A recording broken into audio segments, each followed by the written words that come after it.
بسم اللہ الرحمن الرحیم۔ السلام علیکم بچوں، کیسے ہیں آپ سب؟ آج کی کلاس میں آپ سب کو خوش آمدید۔ امید ہے آپ سب خیر خیریت سے ہوں گے، اپنا بہت سارا خیال رکھ رہے ہوں گے۔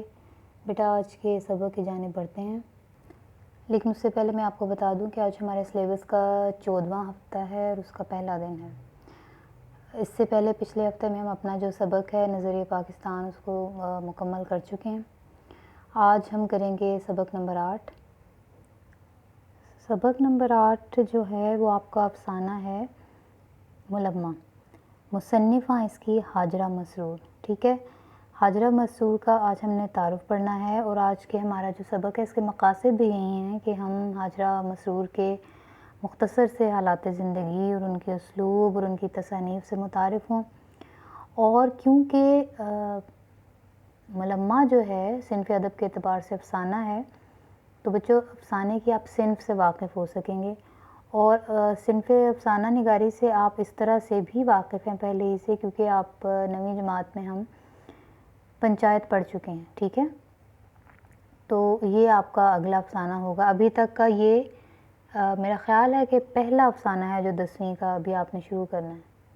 اچھا جی، ہاجرہ مسرور کے تعارف کو اس سے پہلے کہ ہم آگے بڑھیں، سب سے پہلے آپ نے یاد رکھنا ہے کہ ہاجرہ کی جو املا ہے وہ درست لکھنی ہے۔ آپ نے ہے حلوے والی ہے کے ساتھ ہاجرہ نہیں لکھنا۔ جب آپ دیکھیں نا، خاص طور پہ جب ہم تشریح کرتے ہیں اور آپ نے مصنفہ کا نام لکھنا ہے، تو یہ آپ کی چاہے ہاجرہ پڑھنے میں یہی ہے، لیکن آپ کی املا کی غلطی ہے، تو ہاجرہ ہاتھی والے اے سے لکھنا ہے آپ نے، ٹھیک ہے۔ اور سن پیدائش ان کا بیٹا سن 1929 تھا اور سن وفات 2012 ہے۔ تو آگے بڑھتے ہیں مزید۔ اچھا جی، تو تعارف کی جانب بڑھتے ہیں۔ کچھ ان کے ابتدائی حالات زندگی اور بعد میں جو حالات رہے وہ پڑھتے ہیں۔ ہاجرہ مسرور جو ہیں بچوں، وہ لکھنؤ میں ان کی پیدائش ہوئی 1929 میں، ٹھیک ہے۔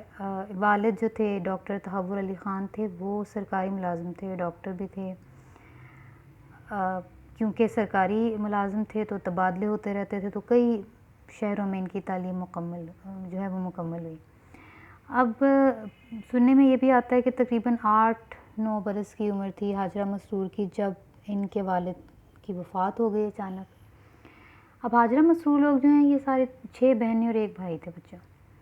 تو حالات ظاہری بات ہے، والدہ اتنا وہ نہیں سنبھال سکتی تھیں، تو تعلیم منقطع ہو گئی، اور ان کی والدہ سب بہن بھائیوں کو لے کر، کیونکہ دیگر جو تمام رشتہ دار تھے انہوں نے والد کے انتقال کے بعد بالکل آنکھیں پھیر لیں، تو والدہ ان کی بڑی خوددار اور بڑی سمجھدار خاتون تھیں، بہت شائستہ نفیس خاتون تھیں۔ وہ اپنے سارے بچے لے کے ان کے ننیال آ گئیں۔ وہیں پر جو گھر کا ان کا ماحول تھا وہ بڑا ادبی قسم کا تھا، ٹھیک ہے۔ یہاں تک کہ جب 1947 میں پاکستان بنا تو یہ اپنے خاندان کے ساتھ، یہ دیکھیں نا، لکھنؤ سے ہجرت کر کے لاہور منتقل ہو گئے، پورا خاندان، ٹھیک ہے۔ اب گھر کا ماحول بڑا ادبی تھا، بے شک اس حد تک تعلیم مکمل نہیں ہو سکی، لیکن ان کی بہن جو ہے بیٹے، ان کی بہن ہے خدیجہ مستور، بہت اچھے افسانے اور ناول انہوں نے لکھے، بلکہ ان کا جو ناول ہے آنگن، یہ اردو ادب کے چند بہت اچھے ناولوں میں ان کا شمار ہوتا ہے۔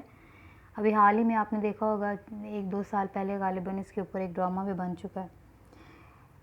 اس کے علاوہ ان کے بھائی خالد احمد بہت اچھے شاعر، یعنی کہ اس سے آپ کو اندازہ ہوتا ہے کہ ان کے گھر کا ماحول کتنا ادبی تھا۔ بچوں کے ذہن کے اوپر، یا ان کی والدہ کی جو پرورش تھی، انہوں نے کس طرح سے اپنے بچوں کو اچھی ذہنی تربیت کر کے اس لائق بنایا۔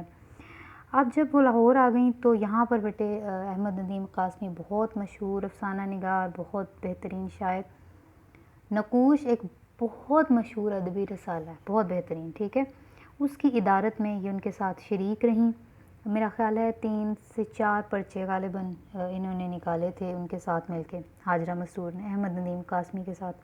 اسی دوران ان کی شادی جو ہے، بہت مشہور صحافی تھے احمد علی، ڈان کے ایڈیٹر بھی رہے، تو ان سے شادی ہو گئی۔ اب یہ ان کے مختصر سے حالات ہیں۔ اس کے بعد ہم دیکھتے ہیں کہ ان کی ادب میں شہرت کس حوالے سے ہے، اور ہاجرہ مسرور کا جو اسلوب ہے وہ کیسا ہے۔ تو اب ہم ہاجرہ مسرور کے اسلوب اور ان کے ادبی مقام و مرتبے پر تھوڑی گفتگو کر لیتے ہیں۔ بچوں، خواتین افسانہ نگاروں میں ہاجرہ مسرور نے بڑی شہرت حاصل کی۔ ٹھیک ہے، وہ گنی چنی جو اردو ادب میں اچھی افسانہ نگار اگر ہم خواتین کی بات کرتے ہیں تو حاجرہ مسرور ان میں سے ایک ہیں۔ اب ان کے جو افسانوں کے جو زیادہ تر موضوعات ہیں وہ خواتین کے مسائل پر مشتمل ہیں، یا خواتین کی جو معاشرے میں کچھ چھوٹی بڑی معاشرتی الجھنیں اس سماج میں، یا ان کے کوئی نفسیاتی مسائل، خاص طور پر قیام پاکستان سے پہلے، کیونکہ انہوں نے بہت چھوٹی عمر میں لکھنا شروع کر دیا تھا، ٹھیک ہے۔ ابتدا بھی انہوں نے بچوں کے رسالے سے لکھنا شروع کی تھی، پھر آہستہ آہستہ جو ہے دوسرے ادبی رسالوں میں لکھنا شروع کیا، پھر افسانے ویسے لکھنے شروع کیے۔ تو ان کے موضوعات جو ہیں وہ زیادہ تر خواتین کے مسائل پر مشتمل ہیں۔ اب بہت معروف نقاد ہیں ممتاز شیریں، انہوں نے حاجرہ مسرور کے بارے میں، ان کی افسانہ نگاری کے بارے میں یہ رائے دی ہے کہ اتنی زیادہ تعداد میں اچھے افسانے حاجرہ مسرور کے علاوہ شاید ہی کسی نے لکھے ہیں۔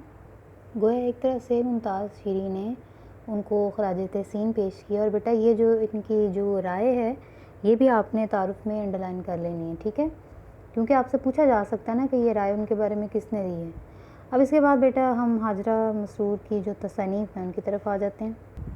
اچھا جی، تو ان کی تصانیف یعنی جو ان کی کتابیں ہیں بچوں، ان پہ ایک نظر دوڑائی۔ سب سے پہلے تو ان کے افسانوی مجموعے ہیں، افسانوں کی کتابیں ہیں، یعنی پہلا ہے چرکے، پھر ہے ہائے اللہ، چوری چھپے، اندھیرے اجالے، تیسری منزل، ٹھیک ہے۔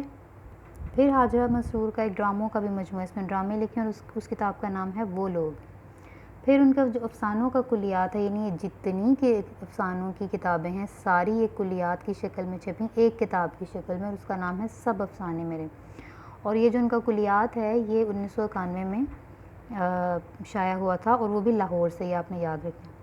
اچھا، اس کے علاوہ پتہ ہے انہوں نے ایک فلم کی کہانی بھی لکھی ہے، فلم کا نام مجھے اس وقت یاد نہیں ہے۔ بہرحال حاجرہ مسرور جو ہیں وہ بڑی بھرپور انہوں نے ادبی سماجی زندگی گزاری۔ 15 ستمبر 2012 میں انتقال ان کا ہو گیا، کراچی میں ہی وفات پایا، کراچی میں دفن ہوئی۔ اب ملمہ جو ان کا شامل نصاب اس وقت آپ کا بیٹے افسانہ ہے، تو وہ کس بارے میں ہے؟ ملمہ بنیادی طور پہ کہتے کسے ہیں، ٹھیک ہے، اور حاجرہ مسرور نے جو ملمہ کے عنوان سے انسانوں کو یا معاشرے میں موجود لوگوں کو کیا پیغام دیا ہے، یہ کیا کہانی ہے، انشاءاللہ اس کے بارے میں کل پڑھیں گے۔ میں ابھی بس یہ چاہتی ہوں کہ تھوڑے سے الفاظ معنی میں آپ کو بتا دیتی ہوں، تھوڑے سے الفاظ معنی آپ خود لکھ لیجئے، تاکہ جب ہم بیٹا اس کو پڑھنا شروع کریں کل، تو آپ کو اس کے جب آپ الفاظ معنی کافی لکھ لیں گے تو آپ کو نا اس کی ساتھ ساتھ سمجھ آتی جائے، ٹھیک ہے۔ تو آئیں ذرا تھوڑے سے اس کے الفاظ معنی دیکھتے ہیں۔ اچھا جی، یہ کچھ الفاظ معنی دیکھ لیں۔ کلی کہتے ہیں جو ریلوے اسٹیشن پر سامان اٹھانے والے ہوتے ہیں، ٹھیک ہے۔ بے مائگی، بے بسی یا بے وقتی۔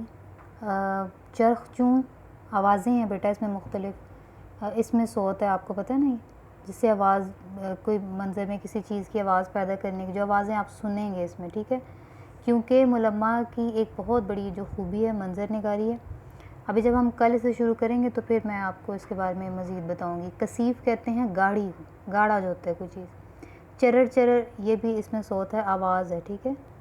لرزتا، کانپتا، چبھتی، تیکھی، جھنجھلا کر، تانگا کر، سناٹے میں آ جانا یعنی سکتے میں آ جانا یا کھڑے کا کھڑا رہ جانا۔ مجوری کہتے ہیں مزدوری کو۔ یہاں پر جو کلی کا کردار ہے اس کی زبان اسی طرح ہے، جب وہ کہتا ہے یو تو اس کا مطلب ہوتا ہے یہ، رہت، رہتی، تو وہ جب آپ اس کو پڑھیں گے نا تو پھر آپ کو اس کا اندازہ ہوگا۔ چرمی کہتے ہیں لیدر کو یعنی چمڑا۔ کاہے، کیوں، مضطربانہ بے چینی سے، شوشہ انوکھی بات، کوئی چٹکلا چھوڑنا، بلا مبالغہ یعنی بغیر جھوٹ کے، بلا شبہ۔ جھرمٹ کہتے ہیں ہجوم کو، کجا، کہاں، کھوں کھوں کھانسی کی آواز ہے، یہ بھی اس میں صوت ہے، یعنی ہر وہ چیز جس سے آپ کو آواز پیدا ہو، جس سے آپ کو لگے یہ آواز ہے کسی چیز کی، وہ اس میں صوت ہے، ٹھیک ہے۔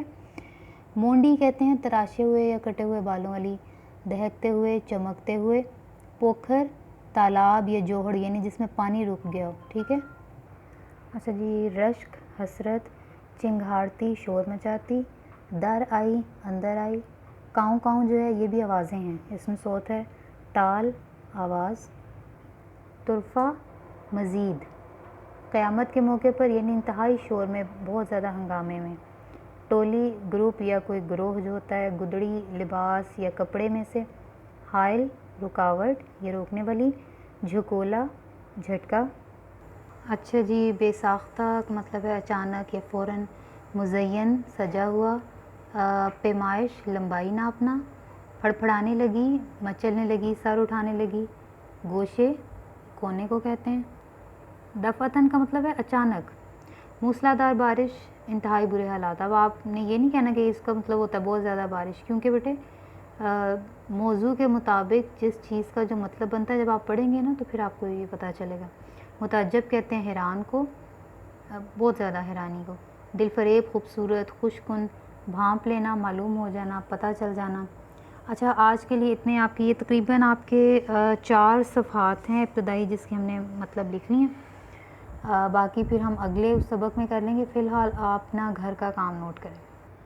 اچھا بچوں، ہم نے حاجرہ مسرور کے جو ابتدائی حالات زندگی تھے، ان کے اسلوب کی خصوصیات دیکھ لی، ان کی تصانیف کے نام دیکھ لیے، ہم نے ملمہ کے جو مشکل الفاظ و تراکیب ہیں ان کے معنی دیکھے۔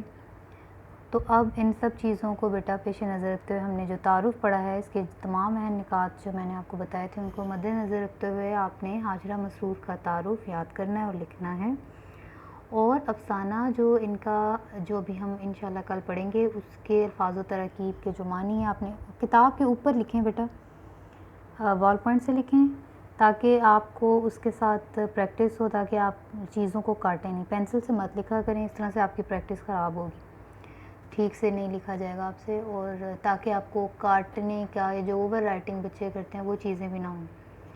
اور اس کے علاوہ کتاب کے اوپر لکھنے سے یہ ہوتا ہے کہ جتنی مرتبہ آپ کتاب کھولتے ہیں تو وہ سارا جو لیکچر ہوتا ہے، جتنا سبق ہے، وہ آپ کے ذہن میں دوبارہ سے خود بخود اس کی دہرائی ہوتی جاتی ہے، ٹھیک ہے؟ تو کوئی مشکل ہو تو آپ ضرور مجھ سے پوچھ سکتے ہیں بیٹا، اپنا بہت سارا خیال رکھیے گا۔ اللہ حافظ، فی امان اللہ۔